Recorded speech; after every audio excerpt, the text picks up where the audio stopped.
Hello everyone, this is the video of integration. This is the first lecture of integration. This is the sign of integration and we read it integration of f of x with respect to x.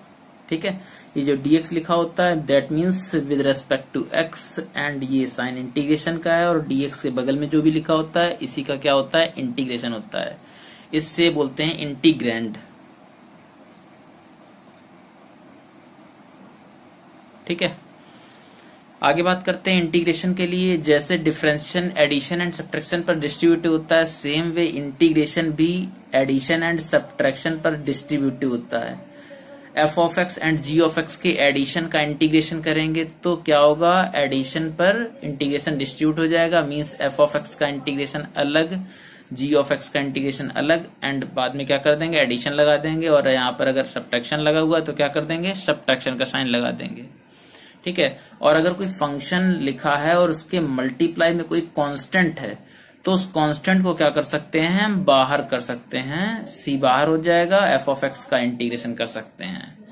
ठीक है, integration and differentiation are just opposite to each other. तो differentiation की help से हम integration के बहुत से फॉर्मूले जानते हैं. ठीक है, आइए स्टार्ट करते हैं डिफरेंशिएशन की हेल्प से इंटीग्रेशन के फॉर्मूले. तो सबसे पहले डिफरेंशिएशन का एक फॉर्मूला लिखते हैं. x to the power n का differentiation with respect to x क्या हो जाता है, n x to the power n minus 1. Same way अगर हम डिफरेंशिएशन देखें x to the power n plus 1 का तो क्या हो जाएगा, n plus 1 x to the power n plus 1 minus 1. That means n plus 1 x to the power n. अब हमको अगर इंटीग्रेशन करना है तो क्या करेंगे भाई, इंटीग्रेशन के लिए आपको पता है अगर कोई फंक्शन f ऑफ x है उसका डिफरेंशिएशन अगर f डैश ऑफ x आता है तो इसका मतलब है आप f डैश ऑफ x का अगर इंटीग्रेशन करेंगे x के रेस्पेक्ट में तो हमें वही फंक्शन मिलेगा जिसका ये डिफरेंशिएशन था. किसका था, f ऑफ x का. तो f डैश ऑफ x का इंटीग्रेशन x के रेस्पेक्ट में क्या आ जाएगा, f ऑफ x. ठीक है, तो अब क्या होगा, n plus 1 into x to the power n का इंटीग्रेशन x के रेस्पेक्ट में क्या होगा, ये जिसका डिफरेंशिएशन है और डिफरेंशिएशन किसका है, x to the power n plus 1 का. तो n plus 1 into x to the power n का इंटीग्रेशन x के रेस्पेक्ट में अगर करेंगे तो हमारे पास आंसर आएगा x to the power n plus 1. n plus 1 constant है, इसे हम बाहर कर सकते हैं. n प्लस 1 बाहर, अंदर बचेगा x to the power n. Right side में आएगा x to the power n plus 1. That means x to the power n का इंटीग्रेशन x के रेस्पेक्ट में क्या आ जाएगा, x to the power n plus 1 upon n plus 1. तो हमारे पास एक फॉर्मूला आ गया है x to the power n का इंटीग्रेशन x के रेस्पेक्ट में x to the power n plus 1 upon n plus 1. And x to the power n का differentiation क्या होता है, n x to the power n minus 1. ठीक है, आगे कंटिन्यू करते हैं. आगे क्या होगा, अब जानते हैं और अदर डिफरेंशिएशन. जैसे differentiation of a to the power x where a is constant. ठीक है, तो a to the power x का डिफरेंशिएशन क्या होता है, a to the power x into log a base e.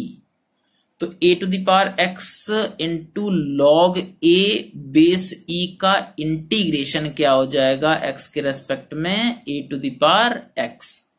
Log a constant था, बाहर निकाल लिया, log a base e constant बाहर आ गया, अंदर बचा a to the power x and right side में a to the power x. तो a to the power x का इंटीग्रेशन एक्स के रेस्पेक्ट में क्या आ जाएगा, a to the power x upon log a base e. ठीक है, तो a to the power x के डिफरेंशिएशन में लॉग ए मल्टीप्लाई में आता है, जबकि ए टू द पावर एक्स के इंटीग्रेशन में लॉग ए बेस ई कहां पर आता है, डिवाइड में आता है. आप ऐसे भी इस फॉर्मूले को याद कर सकते हो. ठीक है, अब नेक्स्ट डिफरेंशिएशन की बारी. नेक्स्ट डिफरेंशिएशन कौन है, इसी से मिलता जुलता, e to the power x. E to the power x का डिफरेंशिएशन होता है e to the power x. Means e to the power x का इंटीग्रेशन क्या हो जाएगा, e to the power x का इंटीग्रेशन एक्स के रेस्पेक्ट में e to the power x.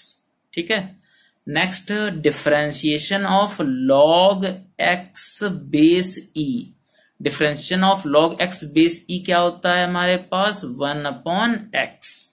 तो 1/x का इंटीग्रेशन क्या हो जाएगा, 1/x का इंटीग्रेशन x के रेस्पेक्ट में हो जाएगा log x बेस ई। ठीक है, तो हम लोगों ने 2-3-4 फॉर्मूले अभी तक जाने हैं। नेक्स्ट फॉर्मूले के बारे में फिर से बात करते हैं। नेक्स्ट फॉर्मूला क्या होगा हमारे पास, e⁻x के बाद आता है हमारे पास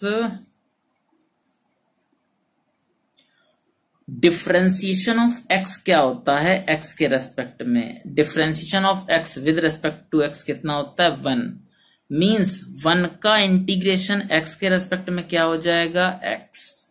ठीक है, अब डिफरेंशिएशन के बारे में बात करते हैं या इंटीग्रेशन के बारे में बात करते हैं। कोई कांस्टेंट c है, c का इंटीग्रेशन क्या होगा, तो इसी 1 की हेल्प से हम c का भी इंटीग्रेशन फाइंड आउट कर सकते हैं। तो c का इंटीग्रेशन के लिए क्या करेंगे, c बाहर करेंगे, अंदर बचेगा 1 एंड 1 का इंटीग्रेशन क्या होता है cx।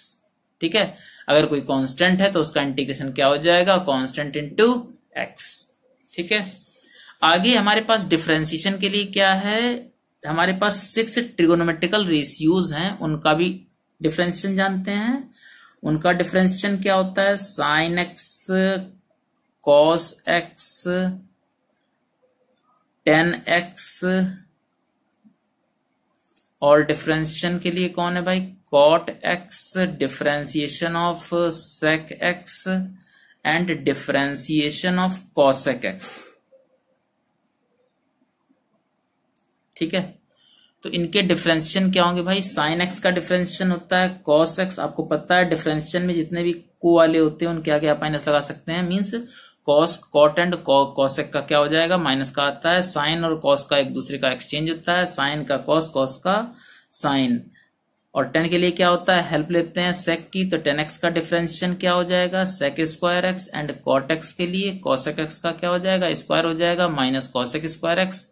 एंड सेक एक्स का डिफरेंशिएशन क्या होगा, sec x into tan x. And cosec x का डिफरेंशिएशन क्या होगा, minus cosec x into cot x. ठीक है, अब इंटीग्रेशन जानते हैं इन्हीं का। तो इंटीग्रेशन के लिए लिखते हैं पहले दो फंक्शन, साइन एक्स का integration with respect to x and cos x का integration with respect to x. तो आपको पता था कि साइन एक्स का डिफरेंशिएशन कॉस एक्स होता है, इसलिए कॉस एक्स का इंटीग्रेशन क्या हो जाएगा, sine x. And cos x का डिफरेंशिएशन होता है minus sine x, means minus sign x का इंटीग्रेशन क्या हो जाएगा, कॉस एक्स। जब माइनस साइन एक्स का इंटीग्रेशन कॉस एक्स, माइनस बाहर निकाल के कॉस के पास हम भेज देंगे, तो साइन एक्स का इंटीग्रेशन क्या हो जाएगा, माइनस कॉस एक्स। तो साइन एक्स का इंटीग्रेशन क्या हो गया भाई, माइनस कॉस एक्स हो गया।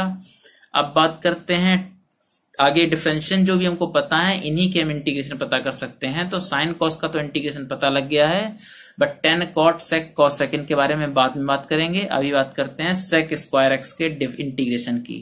तो सेक स्क्वायर एक्स का integration with respect to x क्या हो जाएगा, 10x।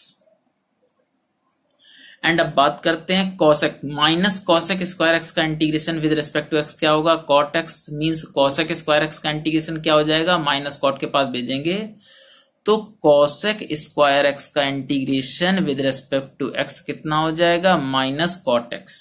ठीक है, अब बाद में बात करते हैं कॉसेक स्क्वायर का हो गया, सेक स्क्वायर का हो गया। अब बात करते हैं सेक एक्स इंटू 10x। तो सेक एक्स इंटू 10x का integration with respect to x क्या हो जाएगा, सेक एक्स। ठीक है, एंड बात करते हैं minus cosec x into cot x, minus cosec x into cot x का integration cosec x, means cosec x into cot x का क्या हो जाएगा, माइनस कॉसेक एक्स। ठीक है, तो cosec x into cot x का integration with respect to x क्या हो जाएगा, माइनस कॉसेक एक्स हो जाएगा। ठीक है, अभी इनवर्स वाले भी हमारे पास फॉर्मूले हैं। तो इनवर्स के लिए क्या करते हैं भाई, इनवर्स के लिए हम लोग करते हैं काम, डिफरेंशिएशन पहले जान लेते हैं। तो डिफरेंशिएशन हमारे पास 6 इनवर्स वाले ट्रिगोनोमेट्रिकल फंक्शंस हैं। तो sine inverse x, cos inverse x, tan inverse x, sine inverse x, cos inverse x, tan inverse x, cot inverse x, sec inverse x, cosec inverse x. ठीक है, तो ये हमारे पास साइन इनवर्स एक्स का differentiation क्या होता है, साइन इनवर्स एक्स का डिफरेंशिएशन होता है 1/√1 माइनस एक्स स्क्वायर, ठीक है। और कॉस इनवर्स एक्स का डिफरेंशिएशन तो बस माइनस आप लगा दीजिए, -1/√1 minus x square. Tan inverse x का differentiation 1/1 plus x square and cot inverse x का डिफरेंशिएशन होता है -1/1 plus x square and sec inverse x का डिफरेंशिएशन होता है 1/x√x स्क्वायर -1 एंड इसका कितना हो जाएगा भाई, कॉसेक इनवर्स एक्स में बस माइनस लगाना पड़ता है, -1/x√x स्क्वायर -1। अब बात करते हैं इंटीग्रेशन के बारे में। तो इंटीग्रेशन क्या हो जाएगा, 1/√1 माइनस एक्स स्क्वायर का integration with respect to x क्या हो जाएगा, साइन इनवर्स एक्स, ठीक है। अब अगर हम बात करें -1/√1 माइनस एक्स स्क्वायर के इंटीग्रेशन की, तो -1/√1 माइनस एक्स स्क्वायर का इंटीग्रेशन हो जाएगा कॉस इनवर्स एक्स, या 1/√1 माइनस एक्स स्क्वायर का इंटीग्रेशन क्या हो जाएगा, माइनस कॉस इनवर्स एक्स। तो सेम एक ही फंक्शन के दो integration sign inverse x and minus cos inverse x, ठीक है। तो sine inverse x minus cos inverse x अगर दो इंटीग्रेशन सेम आ रहे हैं, इसका ये मतलब नहीं है कि sign inverse x and minus cos inverse x दोनों के इंटीग्रेशन अगर सेम है तो दोनों फंक्शन इक्वल होंगे। एक हमारे पास फॉर्मूला है, चलिए सी के बारे में बात कर लेते हैं यहीं पर। अगर हम डिफरेंशिएशन करते हैं एक्स क्यूब का तो क्या आता है 3x स्क्वायर। अगर हम डिफरेंशिएशन करते हैं एक्स क्यूब प्लस 4 का तो कितना आएगा भाई, 3x स्क्वायर ही आएगा, क्योंकि 4 का डिफरेंशिएशन 0 हो जाएगा। और अगर हम डिफरेंशिएशन के बारे में बात करें एक्स क्यूब -7, तो एक्स क्यूब -7 का भी डिफरेंशिएशन 3x स्क्वायर ही आएगा, क्योंकि 7 का डिफरेंशिएशन 0 होता है, ठीक है। तो आपके पास 3x स्क्वायर का इंटीग्रेशन क्या होगा, एक्स क्यूब, 3x स्क्वायर का integration x cube plus 4 and 3x square का इंटीग्रेशन एक्स क्यूब -7। तो एक ही फंक्शन के तीन अलग अलग इंटीग्रेशन लिखे हुए हैं, तीन अलग अलग इंटीग्रेशन आ रहे हैं। इसका मतलब हमारे पास कोई ना कोई कांस्टेंट एक्स्ट्रा होता है। अलग अलग फंक्शन है, मींस अलग अलग कर्व होते हैं, जिनके बारे में अगर हम बात करें तो अलग अलग कंडीशन के लिए अलग अलग कर्व।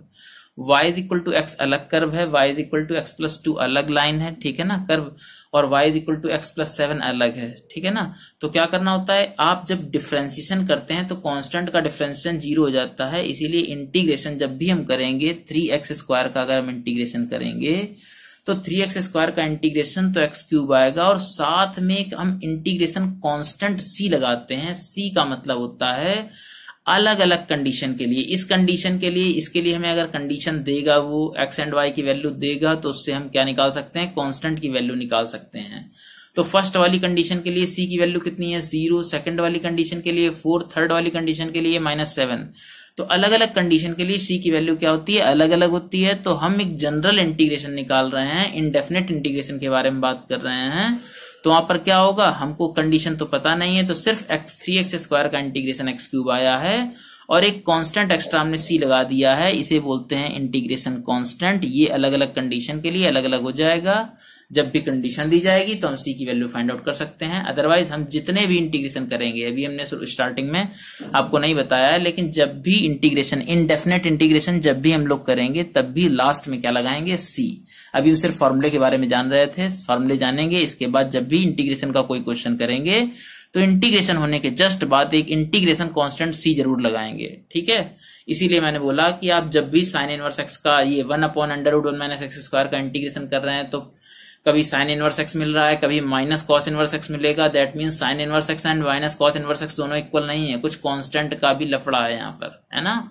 कुछ कांस्टेंट की वजह से दोनों क्या होंगे, अलग अलग होंगे।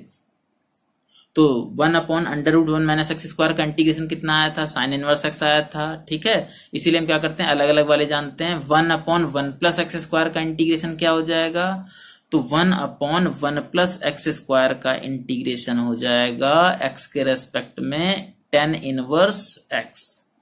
एंड थर्ड क्या होगा, ये वाला, इसके बारे में जानते हैं। 1/x√x स्क्वायर माइनस 1 का इंटीग्रेशन क्या हो जाएगा, sec इनवर्स x, ठीक है। इंटीग्रेशन कांस्टेंट भी आता है, लेकिन फॉर्मूले के टाइम पर हम लिख नहीं रहे हैं। जब भी क्वेश्चन करेंगे तो वहां पर एक सी जरूर लगाएंगे, ठीक है ना।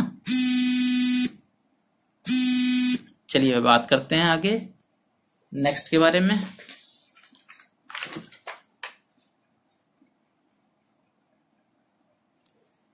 नेक्स्ट क्या करते हैं, अब कुछ क्वेश्चंस देख लेते हैं। एक इंटीग्रेशन हम लोगों ने पढ़ रखा था, x to the power n, x to the power n का इंटीग्रेशन होता है x to the power n plus 1 upon n plus 1, और इसके बाद एक इंटीग्रेशन कांस्टेंट क्या लगाएंगे, c।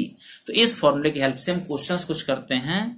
जैसे एक हमारे पास क्वेश्चन है, क्वेश्चन नंबर 1 है, x का इंटीग्रेशन क्या होगा विद रेस्पेक्ट टू x, ठीक है। तो x के इंटीग्रेशन के लिए अगर हम बात करें तो x की पावर कितनी है 1, और x to the power n का इंटीग्रेशन साइड में लिखा हुआ है, तो उस फॉर्मूले की हेल्प से क्या निकालते हैं, x टू दी पावर 1 का integration x to the power 1 plus 1 upon 1 plus 1 plus c means x square upon 2 plus c, ये हमारे पास x का इंटीग्रेशन आ जाएगा, ठीक है। और एक चीज और याद रखिएगा इस फॉर्मूले के लिए, x to the power n का इंटीग्रेशन जो होगा x to the power n plus 1 upon n plus 1 होगा, और आपको पता है डिनोमिनेटर वाला पोर्शन 0 नहीं होना चाहिए, मीन्स n की वैल्यू -1 नहीं होनी चाहिए, मीन्स n-1 के लिए ये फॉर्मूला आपके लिए पॉसिबल नहीं होगा। Means x to the power -1 अगर लिखा है तो x to the power n plus 1 upon n plus 1 वाला फॉर्मूला नहीं लगाएंगे, x टू दी पावर -1 का इंटीग्रेशन क्या हो जाएगा, x टू दी पावर -1 को हम 1 अपॉन x लिख सकते हैं, और ये log x का डिफरेंशिएशन होता है log x बेस e का, तो x to the power -1 that means 1 upon x का integration log x base e plus c होगा, ठीक है। अब नेक्स्ट क्वेश्चन करते हैं, x स्क्वायर का इंटीग्रेशन, x स्क्वायर का इंटीग्रेशन क्या हो जाएगा, x to the power 2 plus 1 upon 2 plus 1 plus c means x cube by 3 plus c।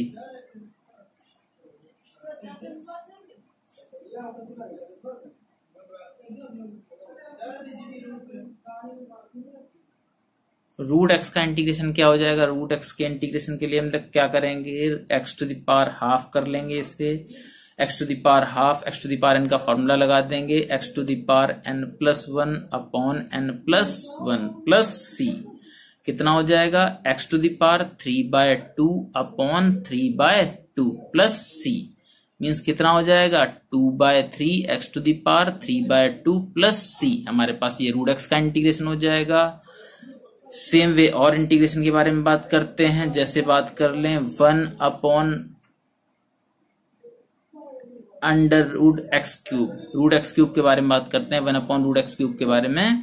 तो क्या कर लेंगे, पहले अगर ये हमारा x to the power n वाले फॉर्मूले से लग जाता है तो लगा लेंगे, इसे हम लिख सकते हैं एक्स क्यूब की होल पावर 1/2, तो क्या हो जाएगा 1 upon x to the power 3/2 हो जाएगा, न्यूमरेटर में इसको ले जाएंगे तो क्या हो जाएगा x to the power -3/2, x to the power -3/2 का इंटीग्रेशन क्या हो जाएगा भाई, x to the power n का formula x to the power n plus 1 upon n plus 1 plus c, value कितनी आ जाएगी x to the power -1/2 upon -1/2 plus c means -2 x to the power -1/2 upon में आ जाएगा, और कितना हो जाएगा प्लस का 1/2 मीन्स पावर अगर 1/2 है मीन्स रूट लगा सकते हैं -2 अपॉन रूट एक्स प्लस सी, तो हमारे पास ये इंटीग्रेशन हो जाएगा, ठीक है।